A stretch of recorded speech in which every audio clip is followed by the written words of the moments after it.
नमस्कार दोस्तों, आप सभी का स्वागत है हमारे चैनल ज्ञान भक्ति संग्रह में।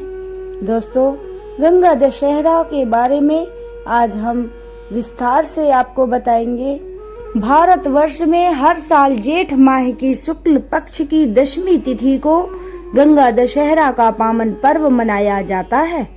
धार्मिक मान्यताओं के अनुसार इस दिन माँ गंगा स्वर्ग से पृथ्वी पर आई थी।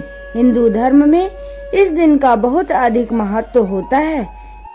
दोस्तों, आइए जान लेते हैं माँ गंगा का अवतरण इस धरती पर कब, कैसे और क्यों हुआ।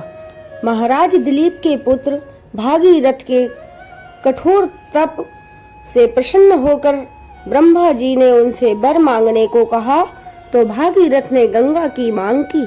इस पर ब्रह्मा ने कहा, राजन, तुम गंगा का पृथ्वी पर अवतरण तो चाहते हो, परंतु क्या तुमने पृथ्वी से पूछा है कि वह गंगा के भार तथा वेग को संभाल पाएंगी? मेरा विचार है कि गंगा के वेग को संभालने की शक्ति केवल भगवान शंकर में है। इसलिए उचित यह होगा कि गंगा का भार एवं वेग संभालने के लिए भगवान शिव का अनुग्रह प्राप्त किया जाए। महाराज भागीरथ ने वैसे ही किया। उनकी कठोर तपस्या से प्रसन्न होकर ब्रह्मा जी ने गंगा की धारा को अपने कमंडल से छोड़ा। तब भगवान शिव ने गंगा की धारा को अपनी जटाओं में समेटकर जटाएं बांध ली। इसका परिणाम ये हुआ कि गंगा को जटाओं से बाहर निकलने का पथ नहीं मिल सका। अब महाराज भागीरथ को और भी अधिक चिंता हुई। उन्होंने एक बार फिर भगवान शंकर की आराधना में घोर तप शुरू किया। तब कहीं भगवान शिव ने गंगा की धारा को मुक्त करने का वरदान दिया। इस प्रकार शिव जी की जटाओं से छूटकर गंगा जी हिमालय की घाटियों में कल कल निदान करके मैदान की ओर मुड़ी।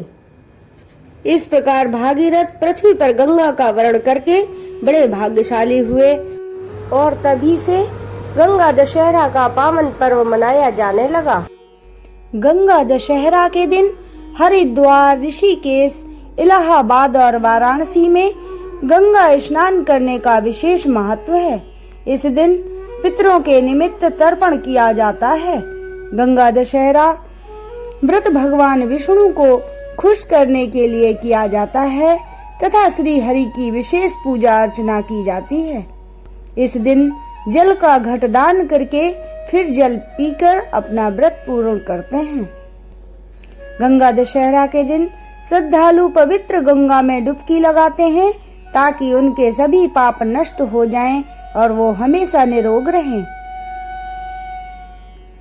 दोस्तों, गंगा दशहरा के दिन सुबह जल्दी उठकर गंगा नदी में हर हर गंगे का जाप करते हुए स्नान कर ले।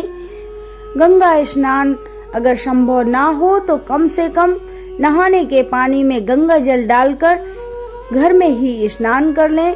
इसके बाद घर में गंगा मैया की तस्वीर या फिर शिव जी की तस्वीर जिसमें उनकी जटाओं में गंगा निकल रही हो, उसे लाल कपड़ा बिछाकर एक चौकी पर स्थापित करें। अब रोली, अक्षत, लाल चुनरी, पुष्प, नैवेद्य, धूप और दीप आदि से गंगा मैया की पूजा करें। इसके बाद दीप जलाकर गंगा मैया के मंत्रों का जाप और गंगा सहस्त्रनाम स्तोत्रों का उच्चारण करें। फिर गंगा मैया की आरती के साथ पूजन का समापन करें। पूजन समापन के बाद जरूरतमंद और ब्राह्मणों को कुछ दान जरूर करें।